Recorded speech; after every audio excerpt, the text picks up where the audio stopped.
Every bit of this was entirely beyond my comprehension from the very start. 11 years ago, I completed my college education and returned to my hometown after self-financing my studies. Due to self-funding, I didn't receive any financial support. Nevertheless, I obtained the right to free employment and landed a respectable, well-paying job. As I built a successful career, I often had to travel to the regional center, where I once ran into my fellow student Earl. We weren't close pals, but we consistently had enjoyable conversations. Earl eventually assisted me, and the approvals, which took weeks, were secured. One day, Earl suddenly became the CEO of the company founded by his wife Zara's parents. It was at a friendly gathering at Earl's place that I met my future wife Layla. Layla was wrapping up her university studies and residing with her retired parents in the city center. Somehow, we started dating.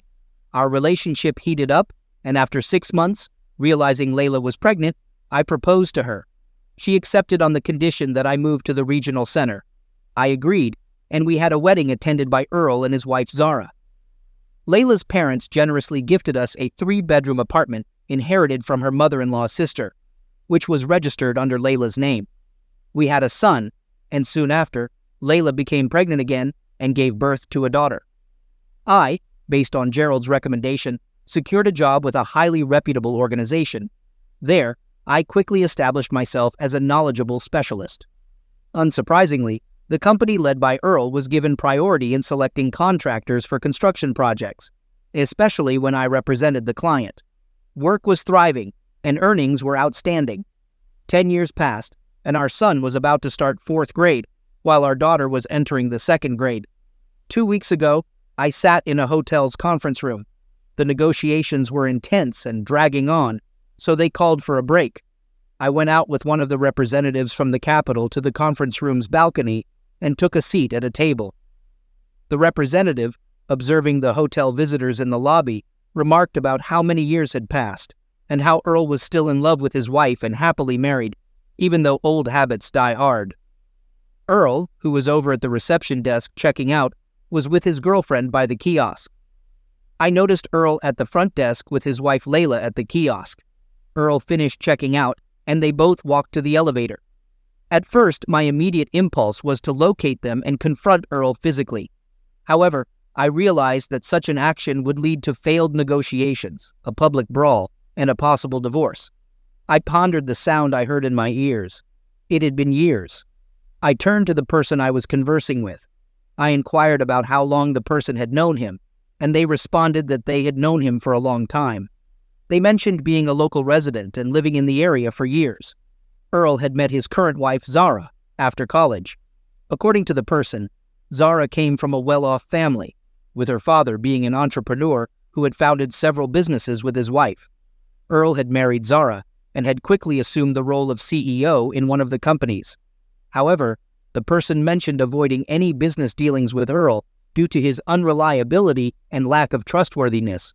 Once the negotiations were concluded and the contract was signed, I returned to my office. I sat at my desk and began contemplating my next steps. It was evident that I needed to part ways with my wife. However, I also needed to ensure my role as a father to our children. I had to secure a place to live. After our divorce, the apartment we resided in was gifted to us by Layla's parents, with the property deed in her name. So the best course of action was to return to my parents' house, which, God willing, had 2 floors, with the 2nd floor unused.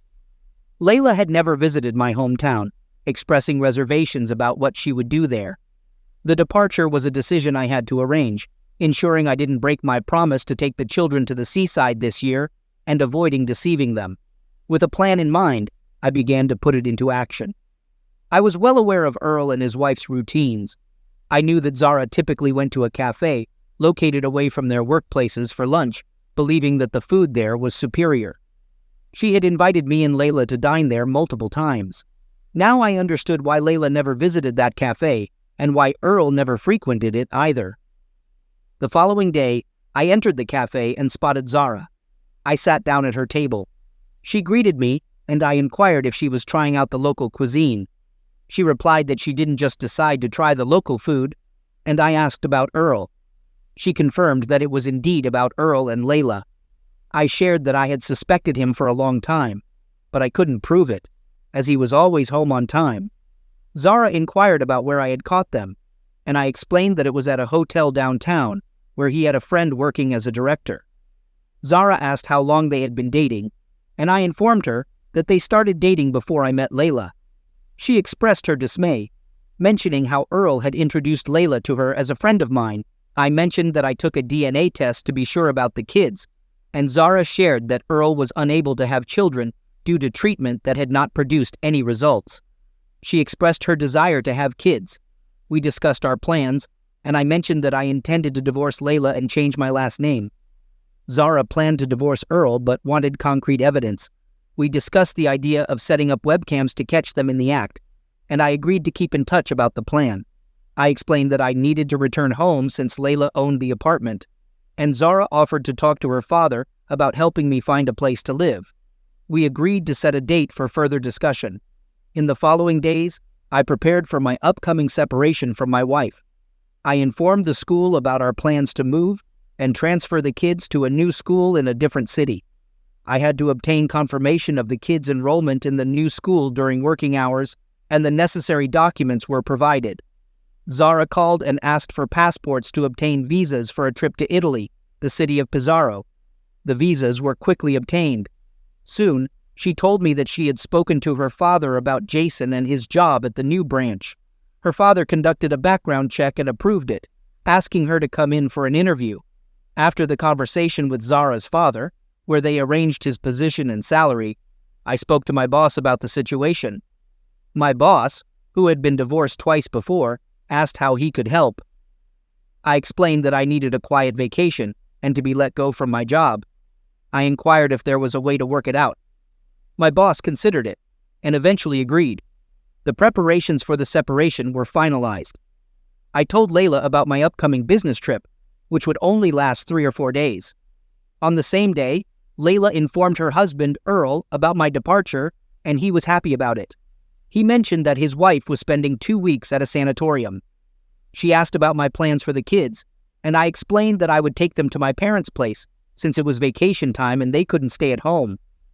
Layla expressed her frustration about having a baby, mentioning that she couldn't have children and suggesting I hire a nanny or rely on my husband. We discussed our plan for the next day, with Layla mentioning that Vovka would be leaving in the morning. I packed my travel bag, said goodbye to Layla, and headed to the train station, though I actually just took a shuttle bus 1 stop away. My hired car for long-distance moving was waiting there, and we drove to my house, where I saw Layla taking the children and getting into a cab with them, heading to her parents' house. Half an hour later, Layla arrived at her mother's house, telling her she had brought the grandchildren and asked when they could go to the sea. She promised to call every night and then got into a waiting cab to go to work. Meanwhile, I packed up the house, putting everything in the cardboard boxes. The boxes were immediately loaded into the car, and within an hour and a half, everything was packed and ready. Only a large suitcase and 2 bags were packed separately. After packing the car, I called my father and told him that the movers were on their way to his place, and I would join them in a month. Layla, on the other hand, informed the CEO that I had left and the kids were with her grandparents, so she was free until Monday. The CEO agreed to let her leave an hour early. After working most of the day, Layla signed out early, claiming to attend a meeting with a customer. She left the office, and shortly after, Earl left as well, driving away. Zara, who had placed a tracker and microphone in the car, noticed that it had started moving around the city and saw the car turn into an alley and stop. The door closed, and there was an immediate sound. Layla mentioned that we needed to go to the store, and Earl replied that we had everything at home. Around the same time, I stopped by my in-laws' house and informed them that I was picking up the kids. As Layla had told them, the kids would stay with them for 3 or 4 days. They decided to celebrate their 10th wedding anniversary and had a surprise planned for Layla. 10 minutes later, I and the kids headed to the airport, with our flight scheduled for 2 hours later. Layla entered Earl's kitchen, checked the refrigerator, and set a complete table. She asked Earl to open a bottle of champagne and suggested having some cognac later. Earl questioned what they were toasting to, and Layla mentioned that it was their 10th anniversary. even though I had pointed out that it was partly due to her affair with a client's lawyer, Lila. They sat down for dinner, and afterward, they went upstairs to the bedroom. Lila cleared the dishes and put them in the sink, and then they enjoyed some fruit and cognac on the coffee table before heading into the shower. After they came out, Lila suggested she would call her parents and be all his in the meantime. Earl agreed, and she made the call. Layla, in the meantime, quickly stood up, dialed my number, and told me she wanted to congratulate me on our 10th wedding anniversary. I was puzzled and questioned why she was saying that. Layla then mentioned that she was in Earl's bedroom, not fully dressed, and he was looking at her while she spoke to me. Hurt by her words, I offered to come over and talk, believing she would understand, and I asked her not to go away. Layla burst into tears, and Earl looked confused. The bedroom door suddenly opened, and Zara's parents entered, with Zara following behind them. Layla quickly started dressing, and Zara's father asked Earl what was happening. Earl replied that they were just having a good time. Zara's mother commented on Earl's without-clotheness, and Zara firmly decided to cut him out of her life. Zara's father advised Earl to write a resignation letter, and if he messed up again, he would be fired. Layla thanked them and left. Back at her apartment, Layla realized no one was home and tried calling me but had no signal. I had nearly finished observing what was happening in the bedroom, turned off my tablet, and called Zara. She informed me that they were on their way to the landing with the kids, and she hoped to hear from me when they returned. We soon boarded the plane and headed to a different city. Our flights were well coordinated, and we eventually landed in Italy. A company representative helped us get to the hotel on the first coastline. After checking in, the kids were eager to go to the sea, visible from their window. They encountered a woman and her 7-year-old daughter who had been on the same flight. The woman had experienced motion sickness, but her daughter was eager to get to the sea. I suggested looking after her daughter so the woman could rest. Regina, the woman, introduced herself, and we made our way to the sea, following wooden ladders almost to the water's edge.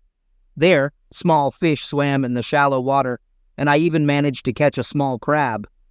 Afterward, we went swimming, and Regina decided to join us. Meanwhile, Earl was dealing with the issue of finding a place to live. With help from his parents, he managed to secure a one-room apartment, but struggled to find employment. He had some savings to get by, but needed to think about his future. Earl began searching for jobs in various offices, but faced challenges, as most executive positions were already filled, and he didn't want a lower-level job. Eventually, he couldn't even secure a position as an ordinary engineer. Layla spent 2 days searching for me and the children around the city, but couldn't locate us. Contrary to what my father believed, she did try calling us, and my parents explained that I had moved my belongings to their place and gone somewhere else without the kids. Layla assumed I had gone on vacation and decided to visit my office to find out more. There, she learned that I had resigned. In the evening, Layla called Earl and asked about his situation.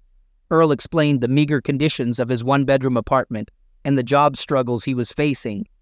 Layla discussed her own work situation and the establishment of a branch office, but Earl had no information about my plans. She mentioned her intention to try and reunite with her husband and kids, and the regrets about her past relationship with Earl. Earl inquired about my current situation, and Layla informed him that she was unsure of my whereabouts and my decision to leave with the kids. On that day, Layla gathered her courage and visited the cottage where Zora lived. Zora silently invited her inside, and they had a conversation in the large hall on the first floor. Layla began with an apology and asked Zora to understand her actions. She questioned why Zora continued working for their company, expressing her ignorance of Zora's history with Earl and their own relationship. Zora explained that she had not known about Layla's relationship with Earl, and they discussed their shared experiences of being deceived by him. I came to the realization that he wouldn't accept my kids, and I didn't even know where they were at the moment. Zora tried to reassure me, saying that I shouldn't worry, as my children were my husband's, and Earl couldn't have kids since he was single now. She suggested that there was no obstacle preventing us from reconciling. I responded by explaining that I had realized I didn't need him as a partner. Earl had contacted me upon learning that I was alone and asked to stay with me, but I had refused. I also shared my concern about not being able to find Jason and the kids. I mentioned that he wasn't at his parents' house, even though he had moved his things there. I knew he had gone on vacation with the kids to the sea, but I had no idea when he would return. It was almost September 1st, and the kids had school. I expressed my confusion about what to do and how to bring Jason back. Zora advised me that she couldn't assist with that, and indicated that it was unlikely that Jason would forgive me and take me back today. Regina and her daughter Rose left the hotel and headed toward the center of Pizarro. After I provided a brief explanation to the children about the direction they should take, they walked ahead. Regina asked if we really needed such a detailed explanation. I responded that we did because in the city where we came from, they talked about bike lanes, but they were rarely seen. We weren't accustomed to the concept of separating pedestrian zones from cycling lanes and the areas for vehicular traffic. Here, cyclists didn't ride in pedestrian zones even if they were empty, as the locals adhered strictly to the designated lanes. We strolled leisurely through the city in the evening and eventually reached the Sphere Monument. Regina asked about the significance of the monument. I explained that it was the Sphere Grande de Pomodoro, with Arnaldo Pomodoro being the sculptor behind the monument, who happened to be a native of Pizarro.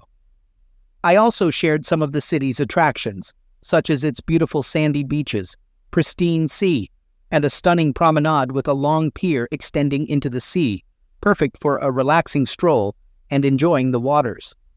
Regina expressed her surprise at the city's fame and Italy's rich history. Regina then asked how I knew so much, wondering if I were a history teacher. I clarified that I wasn't, but I had done some research about the places we might visit on the internet when I found out where we were going. I didn't want to be completely clueless, as it could save us from misunderstandings. Regina suggested visiting the Lanati Aquarium and inquired if it was nearby. I explained that it wasn't exactly nearby, as it was in Cattolica, about 22 kilometers away, which we could reach in about half an hour. Regina agreed to the plan. I asked Regina about our plans for the next day. She mentioned that we could sleep in since we planned to visit the Rossini Theater and explore the old town. However, the day after, we would wake up early at 7 o'clock, as we hadn't come there to sleep.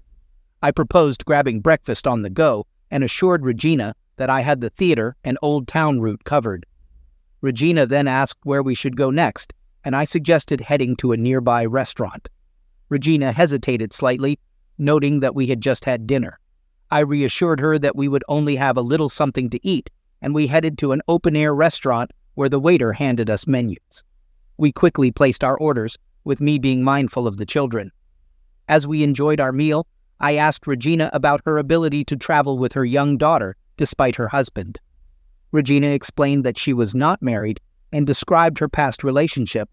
She mentioned how they had never officially registered their relationship, and after their daughter Rose was born, he began distancing himself and even brought another woman home. Regina had decided to move out with her daughter and was considering returning to her mom's neighborhood. She also mentioned that her husband showed no interest in helping with their daughter, and Rose's birth certificate had a dash under father, which meant she could sue him for child support. However, Regina didn't want to do that and was determined to raise her daughter on her own. I inquired about her field of expertise, and Regina explained that she was a civil engineer. She had managed to save money for the trip by doing various jobs, including providing cost estimates for clients who needed help with their building projects. Unfortunately, the company she worked for had gone bankrupt, and she was currently technically unemployed, but remained optimistic about the future. We continued our conversation while sipping on dry Italian wine, and the children had a taste of the seafood salad. Regina mentioned that her mother lived in a nearby village, just 5 kilometers away from the city center. I shared with Regina that I had been appointed as the branch director in the city. She found it coincidental that we were both from the same hometown. After finishing our meal, we returned to our hotel late in the evening. I reminded Regina about our early start the next day to visit the aquarium. The kids asked about our plans, and I explained that we would be seeing sharks. The following day, we arrived at the Acquario de Cattolica, a popular oceanarium in Cattolica. We spent a significant amount of time observing the marine life in various pools and aquariums. Our visit even included an aquarium where visitors could touch the creatures, which brought joy to the children. After our visit, we decided to look for a place to eat outside the aquarium to avoid the higher prices. While searching for a restaurant, we spotted a bus heading back to Pizarro, so we decided to return for lunch. In around 40 minutes, we found ourselves at a familiar seaside cafe, enjoying classic Italian dishes like pasta with chicken parmesan. After our meal, we decided to hit the beach, despite the scorching sun and the city's siesta time, which made things a bit inconvenient for tourists. We returned to the hotel, grabbed our towels, and met at the reception before making our way to the beach. The children eagerly stripped down and splashed into the water, with Regina and me following suit after gathering our belongings. We spent some time in the water, watching the children excitedly chase small crabs in the shallow waves. Regina took the opportunity to ask me if that was why I was on vacation without my wife. I confided in her, explaining that I had discovered my wife was having an affair with her ex-boyfriend, who had married her for her position and money, even putting her to work with him. Regina inquired about my plans, and I revealed that I had taken what I could and moved back to my parents' house. I had decided to go on vacation with the kids, and reconciliation was not in the cards. She asked about the kids, and I explained that they would stay with me. I mentioned that in a divorce, the court typically favored the mother, so I had considered waiting until the children were 14, at which point they could decide which parent to live with. Divorce wasn't in the immediate plan, but I wouldn't be living with my wife. Regina inquired if I could handle 2 kids on my own, and I replied that I was managing. I shared a story about a guy I knew whose wife had left him with 2 girls, and when she returned 8 years later, the girls refused to let her in. They had already divorced by then. Regina asked what if my wife initiated the divorce, and I mentioned that my son Martin's opinion could be considered in court, but it wasn't the sole determining factor. She asked about my plan, and I explained that I would keep the kids hidden if needed, despite potential legal consequences. Regina questioned if the kids wanted to spend time with their mother, and I replied that it wasn't likely in the near future. Regina then asked if I would accept her offer to work at her branch, and I agreed, saying I'd like to, but needed to find a place to live, as it was challenging to find a job in my neighborhood, and I didn't want to lose my professional qualifications. Regina assured me that she would assist in finding accommodation and enrolling Rose in school. Their vacation eventually ended, and they returned home. Upon our return, I took the kids shopping for school supplies. In the afternoon, I called Samuel to discuss the branch's need for engineering and technical workers and mentioned Lila's new position. As for Earl, he had disappeared without a trace, and no one knew his whereabouts. On Sunday, I went to pick up Regina and Mary, arranging for them to stay on the second floor of my parents' house. The kids were excited to have Mary living with them, and they would all be attending school together. Regina prepared for her first day of work on Monday, while I had my responsibilities to attend to. The children still had 3 more days of vacation and stayed with my parents. Meanwhile, Lila remained completely unaware of my and the children's whereabouts. She went to work and made efforts to locate me, as she believed it was close to September 1st. She decided to visit the school, only to find out that I had transferred the children to a school in the neighborhood near my parents' home. She planned to visit them on the first Friday of September. Back at the office, there was much speculation about Earl's sudden departure and Layla's relocation. Many employees were curious about the reasons behind the leadership changes. Eventually, news of the branch's opening reached the office, and Lila also received this information. On the first Friday of September, Layla took a day off at her own expense and headed to the district center. She arrived early in the morning, armed with my parents' address, and located their house on the street. Approaching the gate, Layla observed me, along with Martin and Mary, leaving the house. They were accompanied by an unfamiliar woman and a girl about Mary's age. Unnoticed, Layla followed them and soon realized that I and the unknown woman were taking the children to school before heading to work. Observing this, Layla decided to wait for the workday to begin.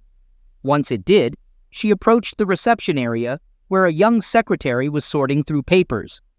The secretary called me and asked if I would accept a visitor, to which I agreed. Layla was then permitted to enter the office.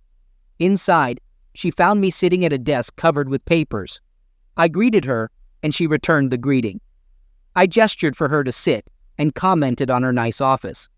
She thanked me and mentioned that her assistant had handled all the arrangements.